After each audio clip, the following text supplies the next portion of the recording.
глазах на помывку домой. Через речку дощечкой прямой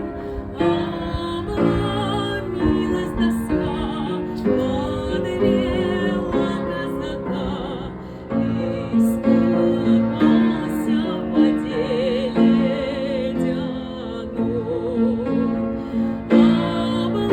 Обломилась доска, подвела казака, искупался в воде ледяной.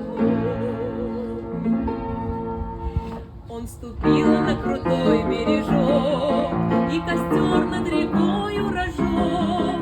Мимо девушка шла, к казаку подошла, что